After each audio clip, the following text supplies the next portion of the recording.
Hola a todos, buenas noches. Les quiero dar la bienvenida a nuestro seminario semanal organizado por New Capital Securities. Esta noche, 24 de septiembre, día martes, vamos a estar haciendo un análisis del mercado financiero en general, donde vamos a hacer un repaso de noticias, tips, oportunidades de inversión, ya sean pasadas o alguna nueva que podamos ver ahora para tener en cuenta para lo que resta de la semana.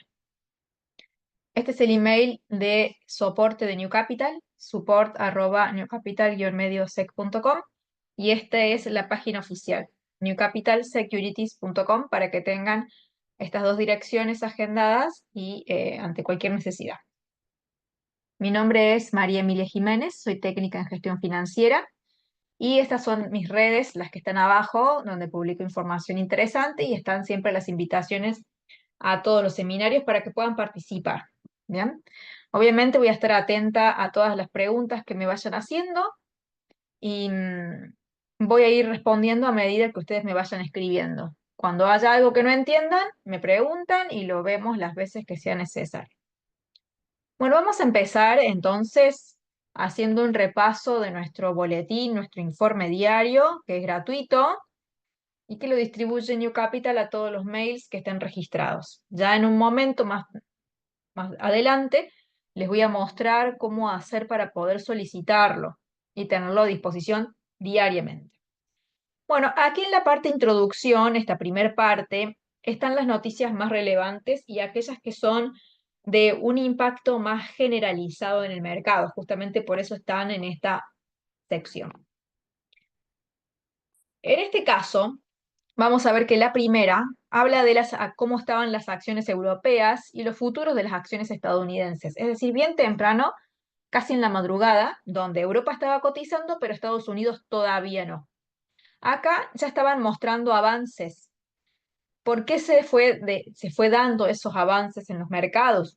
Y ocurrió que China tomó una medida de estímulo que está destinada a apuntalar el crecimiento económico.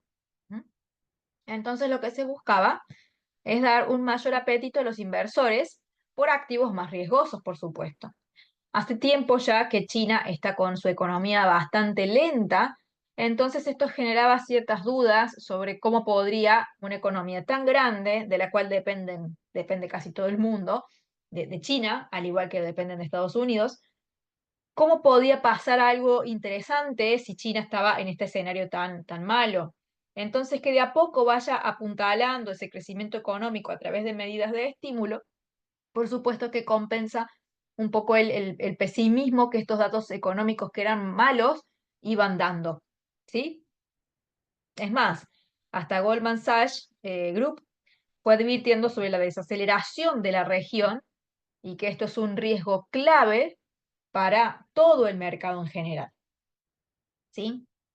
En este caso podemos ir a ver en nuestra página que siempre nos gusta consultar, que es la de Trading Economics. Vamos a buscar acá China, los indicadores, y obviamente si hablamos de una economía que está lenta, tenemos que ver la tasa de crecimiento del PBI. Vamos a ver la tasa trimestral.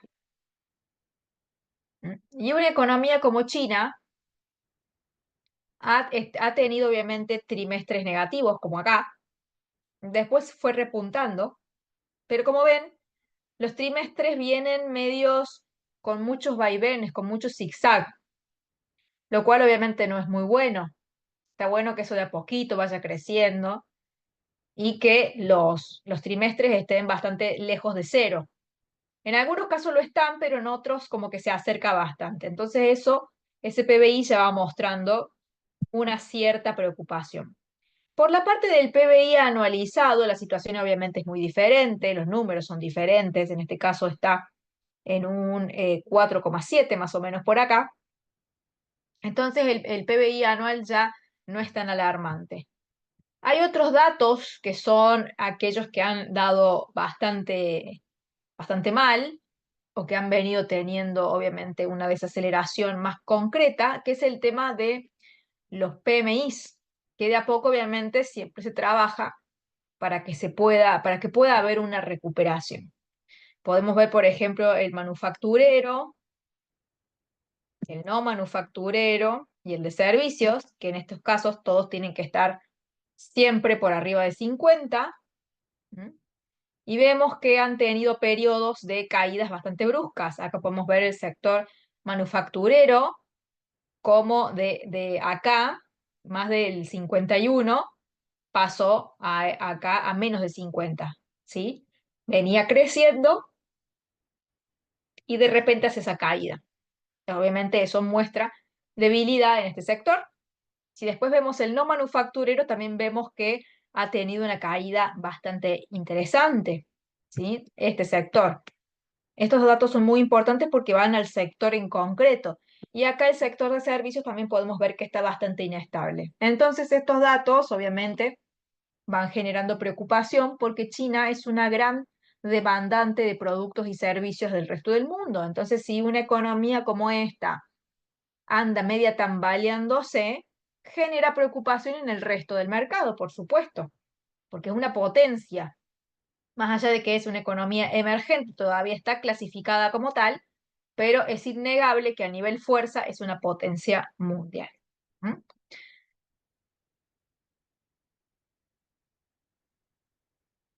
Acá me pregunta, ¿el no manufacturero se refiere a los servicios o qué? Está manufacturas, lo que no es manufactura y el servicio. Lo que no es manufactura puede ser la parte más empresarial, por ejemplo. Es más amplio, pero lo podrías encuadrar ahí y en otros rubros, y después está el servicio, que es específico de servicios.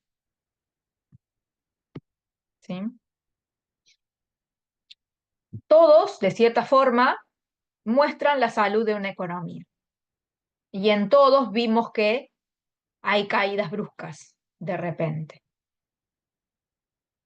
¿Sí? Entonces, eso que ya lo venimos viendo y que lo venimos hablando desde hace un tiempo, sobre todo el tema del PBI trimestral, que está muy zigzagueante y que ha tenido números bastante bajos, han ido de a poco generando eh, inconvenientes. Pero hay un dato que genera más dudas todavía, y es la inflación. Vean ustedes la inflación anual y la inflación mensual que tiene China. Tasa de inflación, y a ver, este es mensual. Vean que hay meses que no tiene inflación directamente, y son muchos meses. En este último año, 1, 2, 3, 4, 5 meses. En el último año de inflación negativa. ¿Qué es la inflación negativa? Es que directamente no existe la inflación, que el precio cae. Y esto es muy preocupante. La inflación anual, anualizada, vean, tenemos 4 periodos consecutivos de inflación negativa. Y ahora crece, pero el objetivo de todo Banco Central es tener una inflación anual del 2%. Acá estamos en el 0,6 y esto no es deseable, pero para nada. Así como no es deseable tenerla por arriba de 2, tampoco es deseable tenerla tan baja. Porque, no tanto por esto que esté bajo, sino por esto que está negativo. Al estar tan cercano a 0, hay mucho más riesgo de que se vaya negativo que una tasa que esté en el 2. Cuando una tasa se convierte de inflación en negativa y los precios caen, los consumidores entran en esta pregunta, que es la misma que se harían ustedes si vivieran en un país con deflación. A ver, si yo me quiero comprar un par de zapatillas que hoy sale $100 y el mes que viene me va a salir 90, no me cuesta nada esperar un mes y la compro $10 menos. Total, no es una necesidad urgente. Obviamente, cuando son cosas de suma urgencia, sí uno la compra, pero si son cosas que uno lo compra por gusto, porque tiene ganas, porque no hay urgencia, dice, bueno, espero un tiempito porque el precio como baja, si puedo esperar, lo voy a conseguir a un precio menor. Entonces, si la deflación permanece de esa forma, la gente se ve tentada a dejar de consumir y a postergar. Entonces el consumo baja. Y si el consumo baja, la producción baja porque la demanda baja. y eso genera riesgo a que la economía se vaya estancando. Por eso también el PBI viene con tanto problema, no logra repuntar, sino que va zigzagueando. No es un crecimiento sólido. Así que el dato más preocupante en China es el tema de que no tienen inflación o que lo poco que tienen les cuesta, ¿sí? Entonces, que haya lanzado nuevos estímulos da un cierto respiro porque se están tomando medidas para que China logre obtener fuerza de nuevo y eso obviamente genera un sentimiento de más tranquilidad en el mercado. Podemos ver un activo interesante con respecto a esto. Podemos ver el dólar versus el yuan chino, que lo tenemos por acá. Y vemos que el yuan chino se viene fortaleciendo. ¿Se viene fortaleciendo frente a qué? Frente al dólar. Esto tampoco es muy difícil de que no pase, porque el dólar de forma aislada se viene debilitando hace tiempo, o sea que no es muy difícil que suceda cuando el dólar ya de por sí viene debilitándose. Es muy sencillo, lo ponemos acá, ponemos DXY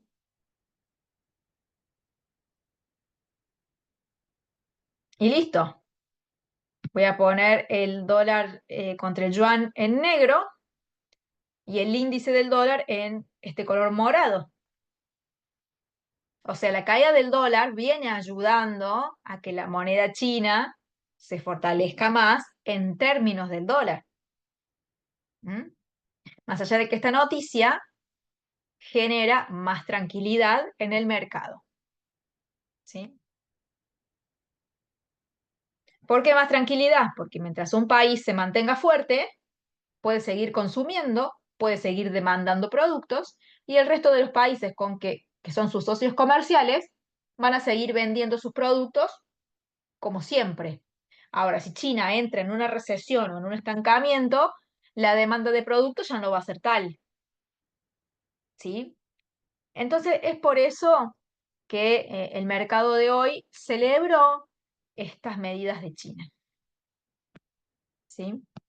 A ver si aparecen en el calendario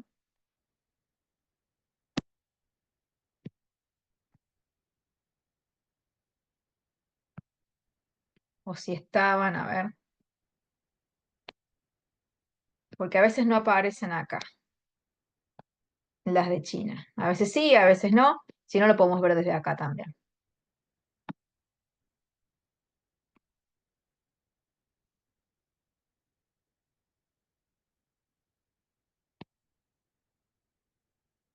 Bien, acá podemos ver que ya no es algo nuevo, sino que es algo que ya lo vienen haciendo. No es algo de ahora. Vemos este gráfico de los últimos 3 años, dice acá. Supongo que será, ahí si presiono de vuelta, sí. Si presiono de vuelta me dice últimos 3 años. Desde inicios del 2022, todo 2022, 2023 y 2024. Se viene bajando paulatinamente, pero de a poquito, obviamente, porque acá estaba en 3,85, acá está en 3,35. Se viene bajando de a poquito la tasa de referencia. Entonces, el hecho de que cada vez esté más baja es una forma de inyectar ese,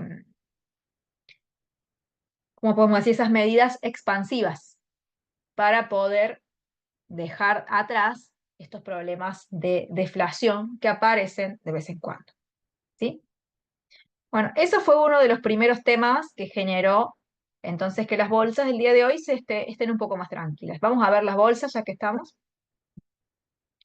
Dentro de todo podemos ver que han subido, pero obviamente lo han hecho con un movimiento muy, muy tranquilo. Este es el SP500, donde podemos acá trazar una resistencia. Ahí. Podemos ampliar la imagen, a ver si la copiamos, si la pegamos y si forma un canal. Vemos que en la parte más baja lo forma, ¿sí? Así que es muy interesante. Podemos hacerlo a la mecha y también podemos hacerlo al cuerpo. Y vemos que hay bastante coincidencia, ¿sí? Pero bueno, los dos sirven para darnos cuenta de que realmente está en una consolidación En este momento el SP500 está tranquilo, está lateral, está subiendo de a poquito y todavía no ha perdido esa tendencia alcista, sumado a que ha llegado acá a máximos históricos. Con respecto al RSI, de a poco desde acá se va perdiendo fuerza, pero esta pérdida de fuerza es propia de una consolidación. Es típico. ¿Por qué? Se los dibujo para que lo puedan comprender. Si el precio va subiendo, sube con fuerza. Si consolida, pierde fuerza. Si vuelve a subir, vuelve a tener fuerza. En este periodo, obviamente que pierde fuerza, si no, no estaría consolidando. La consolidación es una pausa. ¿Una pausa en qué? En una subida o en una bajada. Así que esta pérdida de fuerza relativa del RSI no es casualidad por el momento en el que está el precio, que está consolidando. ¿Sí? Lo importante acá es que el SP500 sigue con subidas, sigue en máximos históricos, sigue con fuerza, nada más que ahora está en un periodo de consolidación. Quiero borrar estas líneas y quisiera trazar acá, unir estos mínimos, que son muy relevantes obviamente, y establecer esto. ¿Sí? Esto sería básicamente como un rango, porque tenemos el punto 1, tenemos el punto 2, tenemos el punto 3, y todavía el punto 4 no se ha dado. ¿Mm? Y el punto 4 obviamente podría ser en cualquier parte de esta resistencia. No significa que tiene que ser justamente acá en unos días. El precio puede tardar en llegar a ese punto. Puede retroceder antes de llegar, como lo hizo acá, que antes de llegar retrocedió para continuar. ¿Por qué hay que estar pendientes de esto? Bueno, primero porque siempre que tenemos un rango con el triángulo inicial 1, 2, 3, hay mucha probabilidad de que el precio llegue al punto 4 y rebote, por una cuestión técnica. Esto es técnico, 100% técnico. ¿Mm? Sumado a que si los precios están en máximos históricos, como están acá en este caso, es cada vez más probable, cada vez más riesgoso de que el precio retroceda. Siempre que un activo está muy caro, hay mucha posibilidad que caiga. O siempre de que está muy barato, hay mucha posibilidad de que suba. Entonces todo eso tiene un sentido. Así que es por eso vamos a dejar estas líneas, este rango, para ver si realmente el precio reacciona a esa línea o no. Puede ser que directamente suba con fuerza y la rompa y nos deje este rango en la historia y que no sirva más. Puede ser que rompa y apoya y haga un throwback y continúe al alza. ¿Mm? O puede ser también que rebote y caiga. O sea, todo va a depender obviamente de la fuerza que tenga el precio, pero a nosotros ya nos sirve como guía para ir interpretando el camino de este activo. ¿Bien? Sabiendo obviamente que si ustedes quieren comprarlo, supongamos que ustedes quieren comprar este activo, no tienen que esperar a que el precio llegue acá para comprar. Lo que tienen que hacer es esperar a que el precio caiga en algún momento, como acá, por ejemplo, como ahí, como acá, o como acá, o como ahí. Si ustedes quieren comprar, sí o sí deben esperar a que el precio caiga, agarrar el retroceso y volverse a posicionar al alza, pero no comprar en la cima, porque esto es muy peligroso. Obviamente, si ustedes quieren hacerlo, háganlo. Cada uno es dueño de hacer lo que quiera con su dinero, pero obviamente no es recomendable porque se asume mucho riesgo. Vamos a ver ahora otro activo muy similar al que veíamos recién, que es el Nasdaq 100. Vamos a quitar estas líneas que están viejitas. Esto también. A ver qué me dicen por acá. ¿Cuáles son los meses en los que tiene que caer las bolsas? ¿Septiembre o octubre? Septiembre. Septiembre es un mes bastante bajista históricamente. Lo que tiene octubre es que está Halloween al final. Y a partir de Halloween empieza históricamente, obviamente puede haber excepciones, históricamente inicia el récord de las ventas, ¿sí? Porque a partir de ahí después viene Acción de Gracias, el Black Friday, el Cyber Monday y lo que son las fiestas. Y empieza toda esa carrera de consumo. ¿Mm? Así que siempre septiembre suele ser bajista y octubre a finales, a partir de ahí ya se empieza lo que se le dice rally navideño, que todos los años hemos hecho seminarios justamente con ese tema y este año seguramente lo haremos de vuelta, porque es un clásico. ¿Mm? Pero también podríamos trazar la diagonal desde el punto más bajo que había ahí.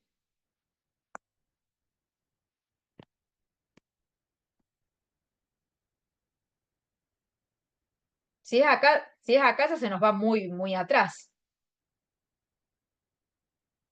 Se nos va muy atrás, si es ese el punto que decís vos, y tendremos que trazarlo acá o también ahí, podría ser.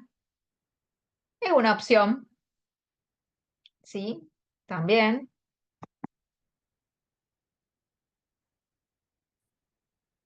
Y vemos que coincide. ¿Mm? Esto ya es más como un canal. Toco acá una vez, toco acá, acá y acá. También es otra opción.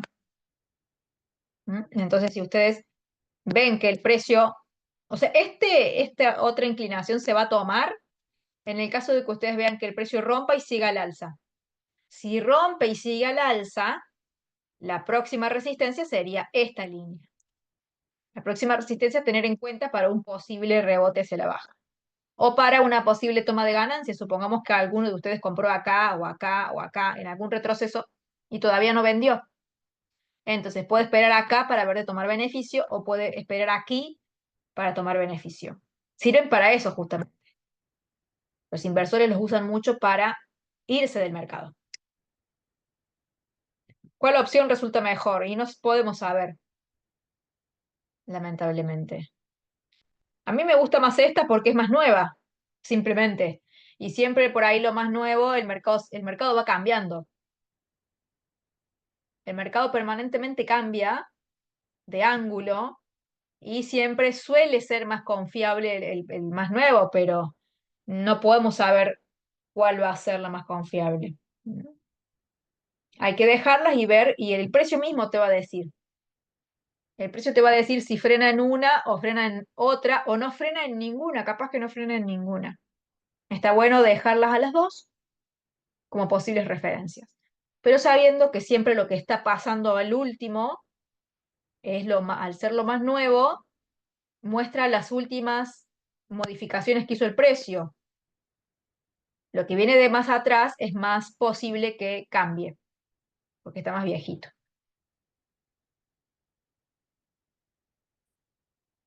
Con respecto al Nasdaq que lo estábamos viendo recién, acá también podemos tener las mismas líneas, podemos tener esta que les mostraba recién, que es la más nueva,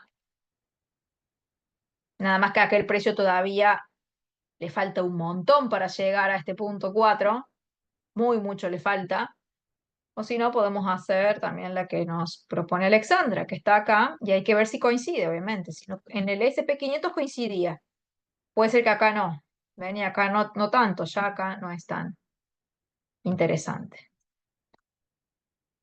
¿Sí? Podemos dejar el soporte. Al Nasdaq 100, que es la bolsa que representa sobre todo las acciones tecnológicas en su mayoría, le falta bastante trecho para subir. El SP500, recordemos que es la bolsa que reúne las 500 empresas más grandes e importantes del mundo. Así que tiene mucha más relevancia el SP500 que cualquier otro índice. Siempre. Es más, el que más se usa de, para comparar, el que más se usa para todo, para hablar de la salud de Estados Unidos. Y acá el último, voy a borrar esto, vamos a tomar el Dow Jones. Voy a borrar estas líneas también que están viejitas y vamos a centrarnos en lo último movimiento del Dow Jones. Vamos a unir estas dos partes de soporte.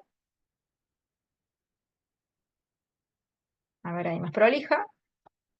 Y el Dow Jones es aquella bolsa que está más dedicada a la parte industrial. Lo componen 30 acciones nomás, de un sector muy específico. Y miren, acá ya esto no coincide. ¿Mm? Si unimos nosotros entonces, voy a ampliar para que vean. Estos puntos de acá, que los tengo que bajar un poquito para que coincida. Ahí está. Estos dos puntos se unen con este. Acá ya tenemos 3 puntos que tocan. Y acá justo podremos decir que el precio actualmente está en la parte más alta. El tema es que acá este con este no son simétricos. ¿Mm? ¿Sí? Y le cuesta acá enganchar. Podría ser, pero vamos a dejar el otro. ¿Sí? Entonces, bajo esto, el Dow Jones está en una resistencia. El Nasdaq no y el S&P 500 tampoco. Y todos, los tres, si vemos, están en una consolidación, que es esta de acá, donde el precio se mantiene lateral, y acá ven, la fuerza relativa va bajando y ya empezó a mostrar estas zonas verdes. Cuando empieza a mostrar esta parte verde, que se sombrea de un color, es como que de a poco va mostrando que el precio ya está muy, muy estirado. Y obviamente, cualquier activo de estos que está en máximos históricos, y obviamente que está caro. No podemos decir que está barato. Es imposible decir que el S&P 500 está barato. Si está cerca, está a nada de su precio más alto de toda su historia. ¿Sí? Entonces, mucho cuidado con eso. Hay mucho riesgo. Y justamente hice una publicación en mi Instagram. Esta parte ya lo vimos en el seminario pasado, que hablamos de qué había pasado en las últimas 2 veces que la Fed hizo un recorte de tasa de una sola vez de 50%, del 0,50% o más, y que en los casos anteriores había terminado en recesión. O sea que por una cuestión de historia, de probabilidades, la pregunta es, ¿qué va a pasar ahora? Nos entra esa duda. Y sumado a eso, que acá están los gráficos donde están hechas esas bajas, tenemos al S&P 500, que es el que veíamos recién en máximos, y también tenemos en máximos al oro. ¿Por qué el oro viene subiendo tanto? Está bien, hay un dólar que está barato. ¿Mm? Pero también tenemos que tener en cuenta que el oro es un refugio financiero. Entonces, si el oro está siendo tan, tan, tan demandado, más allá de la caída del dólar, quizá pueda haber algo que nos esté demostrando que hay un cierto miedo. ¿Sí? Quizá empiezan a surgir de a poco sospechas de que caigamos en una recesión. Las pruebas en eso van a estar en cómo la Fed va bajando la tasa, con qué velocidad baja. Si son todas bajadas de 0,50, significa que la Fed está apurada, que necesita bajar rápido. ¿Y por qué necesitaría bajar tan rápido? Porque si no lo hace, podría entrar en recesión. Sumado a, como dice Huaca, hay otras cosas que no tienen nada que ver con la Reserva Federal y su tasa, pero los conflictos en Medio Oriente, por supuesto que también le traen condimento, así como China y su economía. Pero que bueno, de a poco van flexibilizando su política monetaria, pero la economía sigue en riesgo. Y si explota todo en China, y bueno, se explota todo en todo el mundo. ¿Sí? O si explota todo en Medio Oriente, y bueno, también. Hay muchos factores de riesgo, pero más allá de esos factores, supongamos que no existe ninguno. El S&P 500 está en máximos. Eso ya nos tiene que decir algo. Mientras más arriba estemos, más probabilidad hay de que caiga, porque hay muchas personas, ya sean traders minoristas como nosotros o traders institucionales que representan a grandes empresas, muchas han comprado en puntos más bajos y obviamente cuando el precio está tan arriba, se están viendo muy tentados de tomar beneficio, de cerrar y de concretar esas ganancias. Es más atractivo mientras más y más gano. Si muchos empiezan a hacer ese movimiento de tomar ganancia, el precio va a caer simplemente por eso, porque se toma ganancia. Nada más y nada menos. Es como si el precio cae mucho. ¿Recuerdan cuando hice el video de la acción de Google? Que había caído un montón. A ver qué quito estas cosas. Que había caído un montón. Y es una acción que no es cualquiera. Es la cuarta o quinta o cuarta acción más grande del mundo. Y si está cayendo mucho y se está poniendo barata, todos la van a querer comprar. ¿Por qué? Porque está barata. Lo mismo si yo la compro baja y sube un montón, la voy a querer vender. ¿Por qué? Porque está cara. ¿Por qué? Porque tengo un montón de ganancia. Entonces, eso es algo básico. Y encima le sumamos otros factores de riesgo adicionales, como las medidas de la Fed, como los conflictos en Medio Oriente, como el tema de la economía china, y son todos factores que de cierta forma van incidiendo. Acá me piden que analice el oro. Por supuesto, vamos a analizar oro y después vamos a ver cómo vienen los barómetros de los tipos de la Fed, si hubo alguna actualización en estos últimos días, porque obviamente siguen saliendo noticias interesantes y los barómetros van a seguir mutando. Acá tenemos el oro y vean ustedes qué interesante cómo se ha acelerado el precio. Estas líneas de color azul, esta de acá, era un soporte histórico, que el precio ya está muy lejos, así que lo vamos a sacar. Después esta línea de color turquesa es la unión de estas nuevas, de este nuevo soporte. ¿Mm? El precio también se ha alejado, pero quizás es más fácil si hace un retroceso que vuelva a este punto, así que le podremos dejar. Podríamos dejar las dos si quieren, en realidad. Pero es para ponerlos en contexto. Después teníamos estas resistencias que evidentemente ambas fueron rotas. Así que esto también está, este canal también fue roto. Así que no tiene sentido que los tengamos. A ver, vuelvo a sacar el RSI. Y vean el oro, si lo vemos en una temporalidad más alta de un día, quito un poquito todas las líneas. Vean lo que es esto, la aceleración que ha tenido últimamente. Se ha ido con mucha fuerza. Y por supuesto que tiene mucho que ver la caída del dólar, pero ¿habrá algo atrás de este fortalecimiento del oro? No sé qué piensan ustedes. ¿Habrá algo atrás? ¿Personas buscando refugiarse ante una posible caída? No significa que vaya a pasar, sino que recuerden ustedes que el inversionista siempre se ataja antes. Esto es un juego de ajedrez donde hay que jugar de forma anticipada y puede ser que nos equivoquemos, pero no nos queda otra que actuar con celeridad por algo que sospechamos, que puede ser que nunca suceda, obviamente, por supuesto. Varios países están invirtiendo en oro, Rusia y China entre ellos. Sí, son países que están llenando a las arcas de los bancos centrales con oro. Hace ya tiempo que vienen acumulando. Acá dice Alexandra que cree que sí, y es la recesión. Bien. Es un tema para tener en cuenta e ir viendo cómo sigue todo esto. Obviamente, cuando hay máximos históricos, entramos en etapa de descubrimiento de precios. ¿A qué me refiero con eso?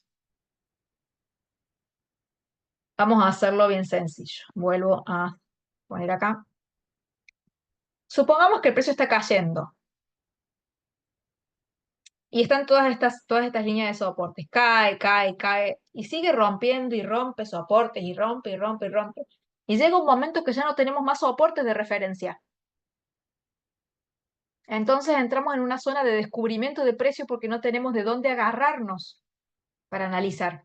Acá está pasando lo mismo, pero hacia el alza. Está rompiendo todas las resistencias y ya no tenemos más líneas, como quien dice, para trazar, porque todas han sido rotas, una atrás de otra. Y si nos vamos hacia atrás, o a marcos temporales más bajos, casi no hay. ¿Mm? Salvo que esta línea la clonemos con esta aceleración y la llevemos acá. Pero ya casi ya casi que llega. Vean ustedes dónde está. Ya casi que llega. Y este es el máximo histórico, este de acá, que se logró en 2011. Ya si nos vamos más para atrás, nos estamos yendo a los años 70, 80 y no tiene sentido que nos posicionemos acá. No, no tiene sentido irse a los años 80. Pasó hace un montón de tiempo, nada que ver con lo que pasa ahora, con la digitalización y todas esas cosas. Entonces, este punto, una vez que se rompa, ya no tenemos de dónde tomar resistencias, no tenemos de dónde sacar ángulos del gráfico, porque no hay. Entonces ahí entramos en una zona de descubrimiento de precio, donde todo lo que pasa es nuevo.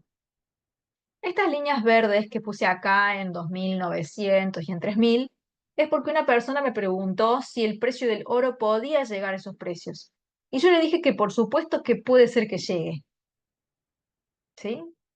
En el mercado no hay que decirle que no a ninguna teoría. ¿Por qué? Porque si yo les digo no, no va a llegar. Supongamos que ustedes me preguntan, ¿va a llegar a 3000? Y yo les digo rotundamente no. Ujú.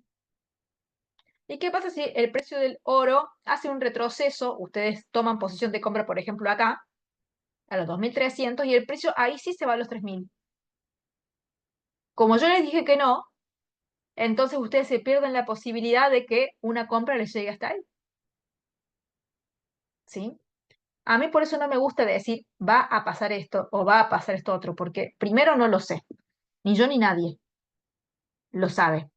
Y no hay que cerrarse a ningún escenario, porque el oro tiene las mismas posibilidades de ir a 3000 como de caer acá a 2300. La posibilidad es la misma, estadísticamente hablando, ¿no? Ahora, las probabilidades se empiezan a inclinar hacia el alza o hacia la baja con más fuerza, dependiendo del contexto. Y si nosotros tenemos que las tasas de interés van a ir bajando paulatinamente, lo que hace más atractivo al oro, tenemos amenazas o miedo de que se haya una recesión, hace más fuerte al oro. Y tenemos un dólar que viene cayendo y sí, todo esto hace le da más fortaleza al oro, desde un punto de vista de lógica. Entonces podemos decir que tiene más probabilidades de subir que de bajar, si incluimos esos puntos, esos aspectos. ¿Sí? Y acá el dólar, vamos a quitar esta línea azul, pero sigue siendo muy prolija con las líneas de color violeta. Y sigue cayendo. Y mientras más caigan las tasas, más probabilidad de que esto continúe hacia la baja. Vamos a ver ahora sí los barómetros. Espero que se haya entendido lo que les expliqué, porque es muy interesante tener en cuenta. Pero me recuerda que dijiste que para salir de esas dudas íbamos a trazar unas líneas, las dibujaste, esas resistencias que me parece que fueron las que quitaste. Claro, las quité porque se las rompió. Exacto. Uno va dibujando resistencias, pero cuando las va rompiendo hay que sacarlas, así como los soportes. Las vamos quitando. Y ahora vamos buscando resistencias nuevas, perdón, vuelvo al oro, o soportes nuevos, de acuerdo al precio. Creo que las que estaban, no sé si eran estas, así, puede ser, capaz que fuese, era esta. Y sería la más obvia, que tocaría ahí, acá de vuelta, por tercera, cuarta vez acá. Pero ya está rota, ya está rota. ¿sí? La otra, supongamos que uní esto con esto. Ahí. Son todas líneas de referencia. Bueno, esto está un poco más inclinada, le falta, ¿sí? Pero son las mismas líneas de referencia que pusimos acá en el SP. Pero si las rompes, ya está, no sirven, ¿sí?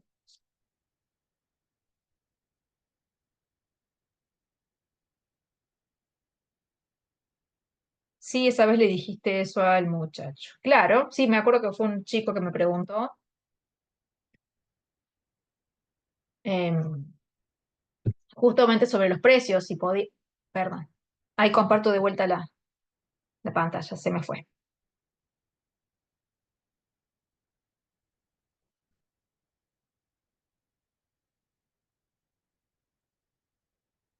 Ahí pueden ver la pantalla.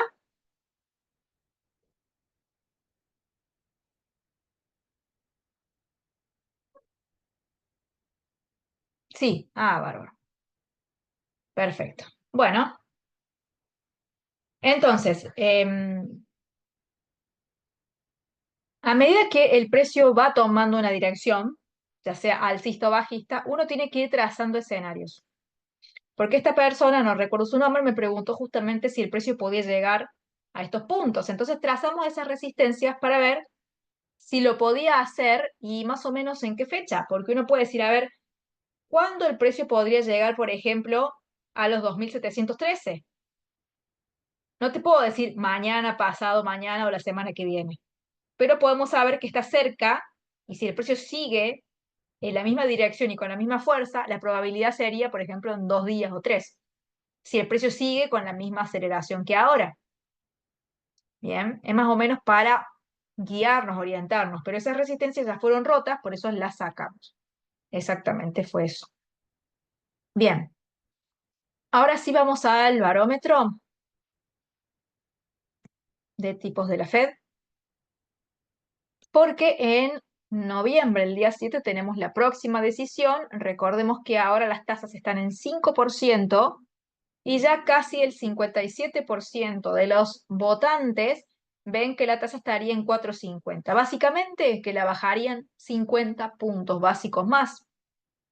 Y si nos vamos a diciembre,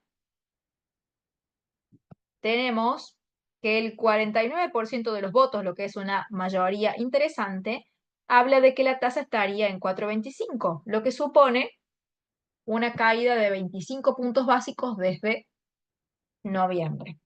O sea que si esto se da así, significa que la Fed está acelerando la caída de la tasa. Si de repente todas las bajadas son de 0,50 o de más, eso nos tiene que dejar ver entre líneas que la Fed está desesperada por bajar la tasa. No es lo mismo bajarla de a poquito que bajarla rapidísimo. No es lo mismo subirla de a poco y lentamente que hacerlo de golpe. La forma en la que se hacen las cosas nos dan un mensaje de cómo está la situación y a qué le tienen miedo. ¿Sí? No es simplemente bajó tanto y punto. Hay que ver más allá del porqué de las cosas. Bien. Hay otro dato que salió el día de hoy que generó una cierta preocupación,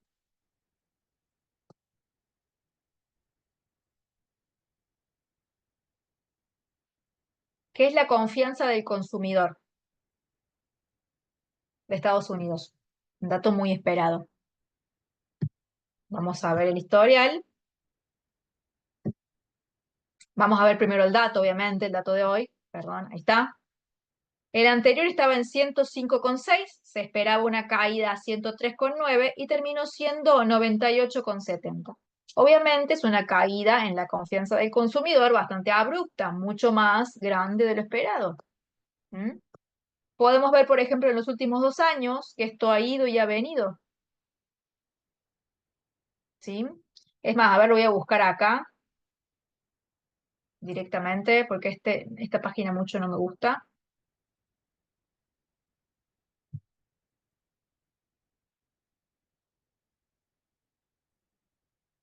Vamos a volver porque estamos en China.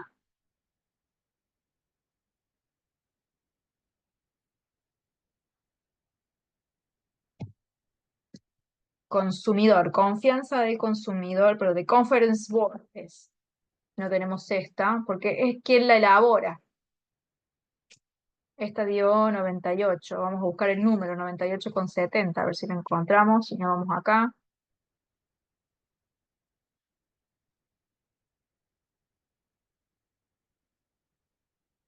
No lo veo. Si no vamos con esta confianza del consumidor, que supongo que más o menos va a estar igual o va a tener una tendencia similar. En este caso podemos ver que el sentimiento del consumidor, esta es elaborada por Michigan, por la Universidad de Michigan.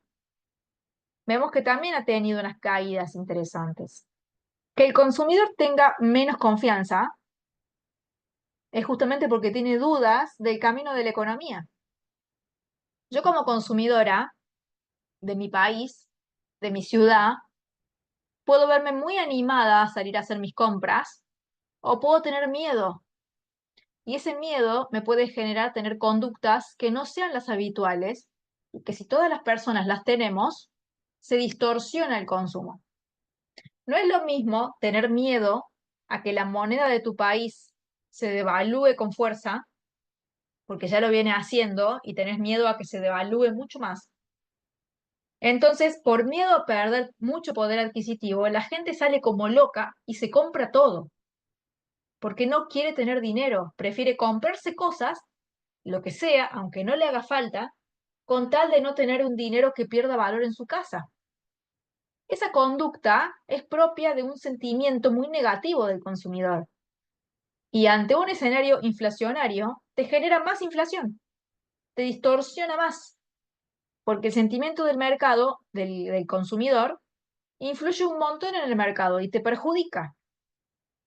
¿Mm? Ahora, cuando hay un consumidor que está confiado, que está tranquilo, toma sus decisiones basado en lo que realmente necesita y en la lógica, no en la desesperación, porque la desesperación te lleva a tomar conductas como consumidor que no son lógicas y que si esa locura se vuelve a la masa de personas, te distorsiona los precios y te genera un efecto muy nocivo y perjudicial.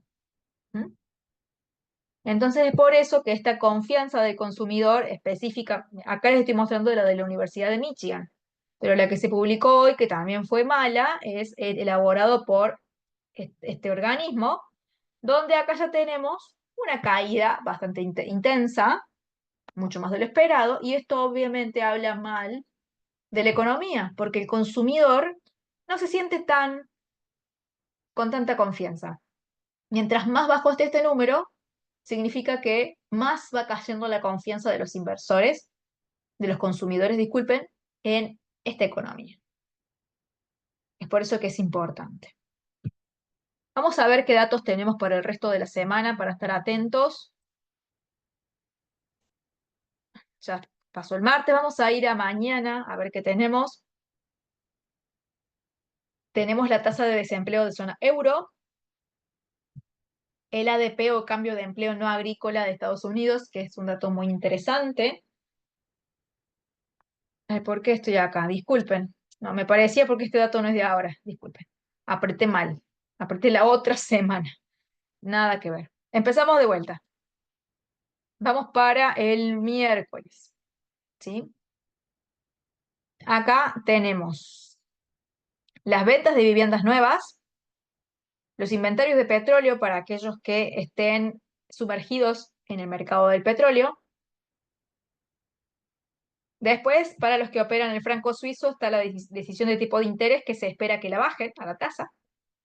Luego, media hora después, tenemos la rueda de prensa. Acá tenemos el PBI de Estados Unidos, que se espera que se mantenga como está. Nuevas peticiones de subsidio por desempleo. Declaraciones de Powell, que es el presidente de la Fed. Después, declaración de Lagarde, que es la presidenta del Banco Central Europeo. Tenemos otras comparecencias como de Guindos, como Yellen, que es la secretaria del Tesoro y que fue expresidenta de la Fed. Tenemos otros miembros que hablan, como Kashkari. Después, ¿qué otra cosa tenemos? Ya para el viernes, el PCE, que es muy importante. El índice del precio en lo que es el gasto de consumo es un dato muy interesante con respecto a la inflación, a ver qué dirección toma. El PBI de Canadá también. Acá tenemos la confianza del consumidor de la Universidad de Michigan, que es el que estábamos viendo recién. Y ya para la próxima semana, ahora sí, ya que estamos, podemos ver, ya para comienzos de octubre tenemos los PMI de China, para seguir viendo cómo avanza esta economía, que justamente es de lo que estuvimos hablando. Tenemos el PBI, Producto Bruto Interno de Reino Unido, la inflación de Alemania, tenemos varios PMIs de Alemania, de zona euro, de Estados Unidos. Esto es muy importante. Nos muestra la economía, la salud. Las encuestas de ofertas de empleo, también muy interesante. El cambio de empleo no agrícola de Estados Unidos. Nuevas peticiones por subsidio de desempleo. Tenemos más PMIs de Estados Unidos. Y acá obviamente el viernes 4 de octubre, como el primer viernes de cada mes, tenemos los datos económicos más importantes del mes. Los ingresos medios por hora, las nóminas no agrícolas, la tasa de desempleo. ¿Sí? Así que esto nos espera tanto para esta semana como para la siguiente. Tenemos datos económicos muy interesantes, algunos que hablan sobre el empleo, otros que hablan sobre la inflación, y tenemos a nivel económico los PMI, que son muy interesantes, y el PBI también, de varios países. Bien, eso es lo que tenemos entonces para estar haciendo seguimiento estos días. El día de mañana vamos a tener otro seminario que es a las 10:30 de la mañana, que es este, seminario en vivo, Perfecciona tu Trading, 10:30 AM.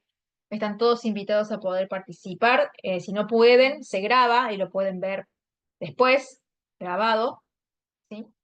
La invitación está aquí en la página de New Capital, newcapitalsecurities.com.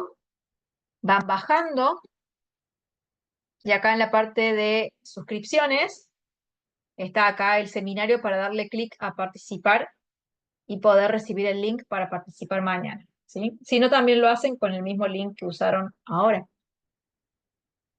Les recomiendo obviamente que se registren a los boletines para poder tener este informe diario, ¿m?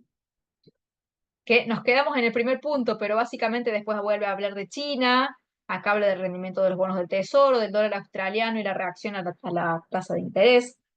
Es muy interesante este reporte porque es muy completo. eh, Todos los días hay noticias importantes y además se analizan 15 activos diferentes, acciones, commodities, divisas, se dan señales para que ustedes estén muy atentos a todas las novedades y se mantengan informados.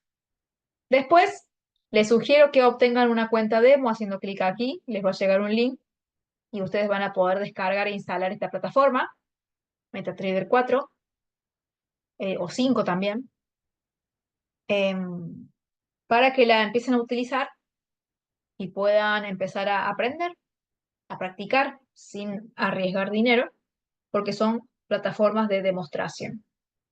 Bien. Así que bueno, eso es todo entonces por este seminario. Quiero agradecerles como siempre la compañía y por supuesto volverlos a invitar para mañana a las 10:30 para poder seguir viendo técnicas puntuales de perfeccionamiento de trading y tráiganme ustedes operaciones que hayan realizado para que podamos analizar en profundidad, así les hago un seguimiento más personalizado. Les agradezco la compañía, muchas gracias y será hasta mañana. Chau, chau.